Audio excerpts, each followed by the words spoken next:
अगले सवाल की तरफ मूव करते हैं। सवाल ये है कि how many employees have been evaluated, कितने एम्प्लॉयज़ ऐसे हैं जिनकी जॉब रेटिंग अवेलेबल है, जिनको इवेल्युएट किया जा चुका है।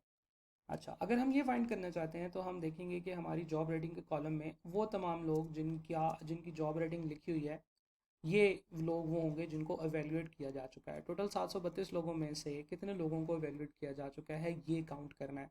तो जनाब, इसको काउंट करने के लिए हम वही फॉर्मूला यूज़ करेंगे जो हम करते आए हैं। काउंट काउंट का जो फंक्शन होता है, ये एक्चुअली काउंट करता है एक रेंज के अंदर से उतने नंबर्स, उतने सेल्स जिनके अंदर नंबर है। राइट, काउंट जो है ये काउंट करता है। आप देखें, जैसे ही आप किसी सेल के ऊपर जाएंगे, इक्वल टू का बटन प्रेस करेंगे और आप फंक्शन का नाम लिखेंगे, तो काउंट का फंक्शन आ रहा है। काउंट ए भी है, काउंट ब्लैंक भी है, काउंट एफ, ये सारे फार्मूले हम पढ़ेंगे, लेकिन अभी हम सिर्फ पहले वाले को देख रहे हैं। हमने कहा कि काउंट का फंक्शन क्या करता है। तो जैसे आप इसके ऊपर कर्सर लेकर जाएंगे, एक छोटा सा बैलून ओपन होगा जिसे आप ड्रैग भी कर सकते हैं। मैं इसको ड्रैग करके थोड़ा सा बाहर ले आता हूँ। तो इस पर लिखा हुआ है काउंट्स द नंबर। ये फंक्शन क्या करता है? It counts the number of cells in a range that contain numbers. तो ये ही फंक्शन है। मैं चाहता हूं कि इस रेंज के अंदर से मुझे पता चले कि कितने सेल्स हैं जिनमें नंबर्स हैं, और फिर मैं उसको 732 में से माइनस करके देख लूंगा कि कितने सेल खाली हैं। तो मैंने काउंट करना है, और जैसे ही मैं काउंट के बाद ब्रैकेट स्टार्ट करूंगा, ये मुझसे पूछेगा बताएं नंबर्स किधर हैं जिनको काउंट करना है, वो रेंज बताएं किधर है। ठीक है जी, ये मुझसे एक एक करके उस सेल के रेफरेंसेस पूछेगा। तो क्या मैं यहाँ पे सैलरी का रेफरेंस दे दूँ? जी नहीं। यहाँ पे मुझे जॉब रेटिंग की रेंज को एक रेफरेंस देना पड़ेगा, उसको एक नाम देना पड़ेगा, और फिर यहाँ पे वापस आके मैं इन रेफरेंसेस के जो हैं वो कैलकुलेशन कर सकता हूँ। अब देखिए, मैं ऐसे करता हूँ कि मैं ना जॉब रेटिंग को एक नाम दे देता हूँ। मैंने यहाँ से इसको सेलेक्ट किया, control shift down arrow press करता रहा करता रहा करता रहा, क्योंकि इससे ज़्यादा स्पीडी मेरे पास कोई तरीका नहीं है। सिर्फ एक है कि मैं डाउन एरो के बटन को प्रेस करके रखूँ, मैं उठाऊँ ही ना हाथ इससे। तो ये एंड तक सिलेक्शन में चलता चला जाएगा, और ये जैसे ही मैं एंड पे पहुँच जाऊँगा, मैंने एक दफ़ा आप एरो प्रेस करना है, कंट्रोल और शिफ्ट मैं कंटिन्यूसली प्रेस करके रखूँगा, तो मेरे पास ये यहाँ पे ये सारी की सारी रेंज सेलेक्ट हो गई है। अब इस रेंज को मैं एक नाम दे सकता हूँ।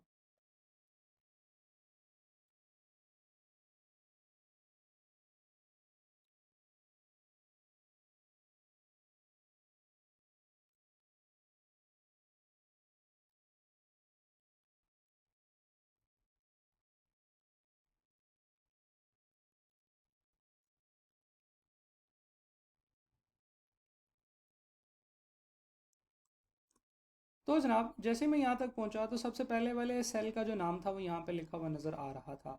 मैंने यहाँ पे क्लिक किया, इसको बैक स्पेस से डिलीट किया और इसका नाम रख दिया रेटिंग, और एंटर कर दिया। अच्छा, जब मैंने रेटिंग और एंटर कर दिया तो मेरे पास जो है वो एक नया नाम आ गया, विच इज़ कॉल्ड रेटिंग।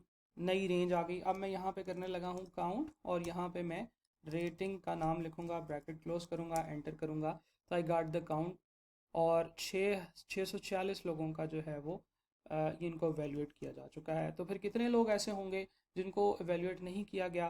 तो आप देखें कि आप इक्वल टू का बटन प्रेस करें और 732 में से माइनस कर दें 646, you will get the answer that 86 employees have not been evaluated, जो कि आपका अगला सवाल है। तो आप सिंपल सैलरी को काउंट करके उसके अंदर से जॉब रेटिंग को काउंट करके जो आंसर आ रहा था वो माइनस कर दें, तो सैलरी टोटल 732 लोगों की आई है, और 464 पीपल हैव बिन एवेल्यूएटेड। तो जो नॉट एवेल्यूएटेड होंगे वो कितने होंगे? 732 माइनस 646, यानी कि 86। अच्छा, इसके लिए एक फॉर्मूला है। काउंट के अंदर ही there is a formula which is called count blank. और काउंट ब्लैंक क्या करेगा? ये सिर्फ उन सेल्स को काउंट करेगा जो ब्लैंक हैं। ओके, तो मैं यहाँ पे क्या करता हूँ, मैं यहाँ पे जाता हूँ, मैं इक्वल टू का बटन प्रेस करूँगा, काउंट ब्लैंक टाइप करूँगा, और उसके बाद मैं ब्रैकेट स्टार्ट करूँगा, और मैं रेंज लिखूँगा। रेंज क्या था? रेटिंग थी जनाब मेरे पास, ये रही रेटिंग। तो जैसे ही मैंने रेटिंग जो है वो टाइप की और उसको उसने सेलेक्ट कर लिया, तो दिस इज़ द आंसर 86।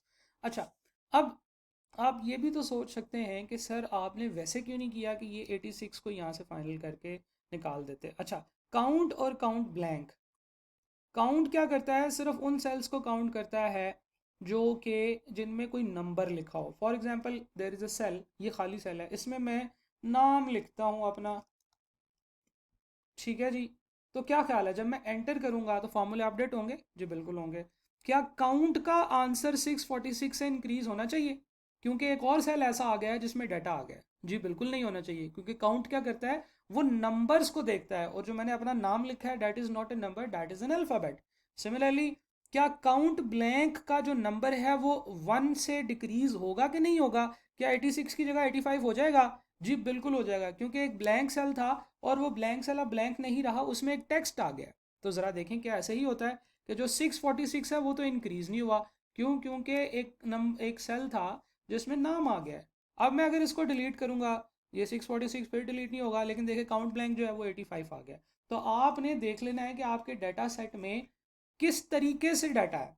फर्ज करें कि आपके सेल में कुछ भी नहीं लिखा हुआ सिवाय नंबर्स के, तो फिर आप ऐसे कर सकते हैं कि काउंट से काउंट कर लें वो एम्प्लॉयज़ जो एवेल्यूएट हुए हुए हैं, और फिर 732 में से वो एम्प्लॉयज़ माइनस करके 86 ले आए आंसर, कोई मसला नहीं है।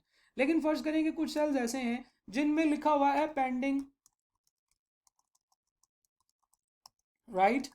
और ये वो एम्प्लॉयज़ हैं जिनकी एवेल्यूएशन अभी ऐसे नहीं है कि उनको एवेल्यूएट नहीं किया हुआ, हाँ सिर्फ ये है कि उनकी एवेल्यूएशन का रिजल्ट अभी नहीं आया है। तो ऐसे लोगों की काउंटिंग होनी चाहिए उन लोगों में जो एवेल्यूएट हो चुके हैं। तो अगर हम लोग यहाँ पे बात करेंगे the employees that have been evaluated, तो वो तो अभी भी 646 ही आ रहे हैं, हालांकि ये 3 एम्प्लॉयज़ भी एवेल्यूएट हो चुके हैं। तो फिर ऐसे केस में जो एम्प्लॉयज़ एवेल्यूएट नहीं हुए हैं हमें उनके लिए इस तरीके से लगाना पड़ेगा, और शायद जो एम्प्लॉयज़ एवेल्यूएट हो चुके हैं उनके लिए फिर काउंट नहीं, फिर हम करेंगे टोटल एम्प्लॉयज़ काउंट और उनमें से माइनस करेंगे वो एम्प्लॉयज़ जो कि एवेल्यूएट नहीं हुए हैं अभी तक। तो there are 649 employees which have been evaluated, right? उम्मीद है आपको ये बात समझ आई होगी कि हम लोग काउंट और काउंट ब्लैंक के फंक्शंस को इस्तेमाल करते हुए किस तरीके से अपने डाटा की बेसिस के ऊपर देख सकते हैं। आपने हर दफ़ा काउंट जगह पे काउंट नहीं लगा देना और हर जगह पे काउंट ब्लैंक नहीं लगा देना, डिपेंड करेगा कि आपके पास डाटा किस तरीके से है। ठीक है, आगे चलते हैं जनाब। नेक्स्ट क्वेश्चन है जी, how many staff members don't have any department allocation? अगर हम जाएं यहाँ पे डिपार्टमेंट्स के अंदर, तो यहाँ पे भी कुछ स्टाफ मेंबर्स ऐसे हैं जिनको अभी तक कोई डिपार्टमेंट एलोकेट नहीं हुआ है। तो हमने एक्चुअली डिपार्टमेंट के कॉलम के अंदर से उतने नंबर ऑफ वैल्यूज़ काउंट करनी है जो ब्लैंक हैं। तो फॉर्मूला वही होगा, काउंट ब्लैंक। हाँ, अब जो है वो रेंज चेंज हो जाएगी। तो माइक्रोसॉफ्ट एक्सेल आपको कहता है कि बजाय इसके कि आप हर रेंज को अलग अलग नाम दें, आप ऐसे करें, पूरा का पूरा टेबल सेलेक्ट करें। जैसे अभी मैंने कंट्रोल ए से पूरा टेबल सेलेक्ट कर लिया है, ऊपर आ जाते हैं, कंट्रोल ए से पूरा टेबल सेलेक्ट कर लिया। इस वक्त देखें जब आप कोई चीज़ सेलेक्ट करते हैं तो वो थोड़ी सी इस तरह से डल नज़र आ रही होती है और इसके ऊपर ये मोटा बॉर्डर आ जाता है ग्रीन कलर का। ये चीज़ मैंने सेलेक्ट की हुई है। यहाँ से मैं जाऊँगा फॉर्मूलाज के अंदर नेम मैनेजर में, और मैं नेम मैनेजर से यहाँ पे जाऊँगा क्रिएट फ्रॉम सिलेक्शन, राइट? जैसे मैं क्रिएट फ्रॉम सिलेक्शन पे क्लिक करूँगा, ये एक ऐसी ऑप्शन है जिससे हम लोग तमाम रेंजेस को एक ही वक्त में इकट्ठा ही नाम दे सकते हैं। हम कहते हैं कि create name from the values in top row. Top row को क्लिक कर देते हैं, लेफ्ट कॉलम को क्लोज कर देते हैं। तो इस वक्त मेरे पास है टॉप रो। अब ये करेगा क्या, इसको अप्लाई करने से पहले ये देख लें। ये फंक्शन, ये ऑप्शन क्या करेगी कि हर एक कॉलम के अंदर जो सबसे पहले वाले कॉलम में, सबसे पहले वाली रो में जो चीज़ आ रही है वो रिमेनिंग वाले का वो नाम कर देगी। ठीक है जी, यानी कि ये जो नाम वाली जो शीट है, ये एंड नाम वाला जो कॉलम है ये एंड तक पूरा का पूरा सेलेक्ट होगा और इसका नाम रखा जाएगा एम्प्लॉय नेम। इसी तरीके से डिपार्टमेंट वाला एंड तक सिलेक्ट होगा और इसका नाम रखा जाएगा डिपार्टमेंट। स्टेटस वाला एंड तक सिलेक्ट होगा और उसका नाम रखा जाएगा स्टेटस। ये काम अभी हमने सैलरी और जॉब रेटिंग के लिए खुद से किया था, लेकिन ये काम ऑटोमेटिकली भी किया जा सकता है। टॉप रो पे क्लिक किया, ओके किया, तो अब आपको बज़ाहिर तो कुछ नज़र नहीं आ रहा, लेकिन अगर आप नेम मैनेजर में जाएं तो आपको बहुत सारी चीज़ों के जो है ना वो यहाँ पे नाम रखे हुए नज़र आएंगे। फॉर एग्जांपल अगर एम्प्लॉय नेम की हम बात करें, ठीक है जी, तो एम्प्लॉय नेम जो है ये रखा गया है इन तमाम लोगों का। अच्छा, अब हम यहाँ पे बात करते हैं, इक्वल टू सम लिख लेते हैं, और सम के बाद वो मुझसे कहता है रेंज बताएं, तो मैं रेंज में लिखता हूँ एम्प्लॉय नेम। ठीक है जी, ये देखें ये नीचे लिखा हुआ भी आ रहा है। तो जैसे ही मैं इसको डबल क्लिक करूंगा, देखें वो पूरी की पूरी रेंज सेलेक्ट हो गई।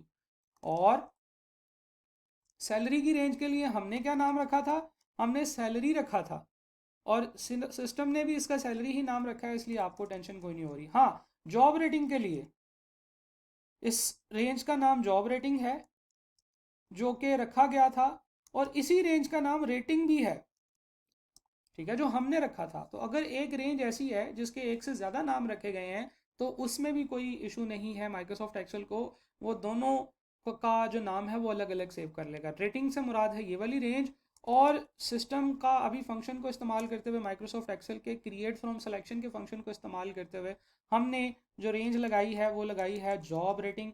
तो जॉब अंडरस्कोर रेटिंग जो है ये वाली रेंज आ गई। तो मतलब टेबल में एक ही दफ़ा आप आएँ, आप ये वाले फंक्शन से अपने पूरे के पूरे टेबल को नाम दे दें। इवन आप इस टेबल को इसके कॉलम वाइज भी नाम दे सकते हैं, जिसकी आगे हम एक एग्जांपल देखेंगे, अभी नहीं, थोड़े लेक्चर्स के बाद। तो इस तरीके से मैंने इस रेंज का नाम दे दिया है। अब मैंने अपना काम करना है, which is how many staff members don't have any department allocation. तो मैं लिखूंगा जी काउंट ब्लैंक करना है, और काउंट ब्लैंक में रेंज क्या होनी चाहिए, डिपार्टमेंट। तो जैसे ही मैं डिपार्टमेंट को टाइप करना शुरू करूँगा तो ये मुझे नीचे नज़र आना भी शुरू हो जाएगा, और जैसे मैं पूरा टाइप करूँगा तो ये डिपार्टमेंट सिलेक्शन भी हो जाएगा, और फिर जब आप एंटर प्रेस करेंगे तो आपके पास इसका आंसर आ जाएगा, which is 15। There are 15 employees who don't have any department allocation, count blank. अब काउंट ब्लैंक की एक लिमिटेशन है कि आप यहाँ पे कुछ भी लिख देंगे, इवन कोमा लिख देंगे, तो वो भी गलती हो जाएगी। तो इस फार्मूले की लिमिटेशन को आपने जहन में रखना है कि कहीं ऐसा तो नहीं है कि किसी सेल में गलती से कुछ लिखा हुआ आ जाए तो वो जो है वो ऑटोमेटिकली उसको भी एक काउंट कर लेगा कि ये एक डिपार्टमेंट की एलोकेशन है। अब ऑब्वियसली इसके डिफरेंट और भी तरीके हैं जिन तरीक़ों से हम इस गलती को भी ठीक कर सकते हैं, जो कि मैं साथ साथ आप लोगों के साथ शेयर करूँगा। उम्मीद है आपको ये दो फंक्शन समझ आए होंगे, काउंट और काउंट ब्लैंक। इस वीडियो में, इस पार्ट में हमने ये देखा कि किस तरीके से हम मल्टीपल रेंजेस को इकट्ठा नाम दे सकते हैं, और फिर उसके अलावा काउंट, काउंट ब्लैंक वगैरह में क्या फ़र्क है। इंशाल्लाह अगली वीडियो में कुछ और चीज़ें देखते हैं। Thank you.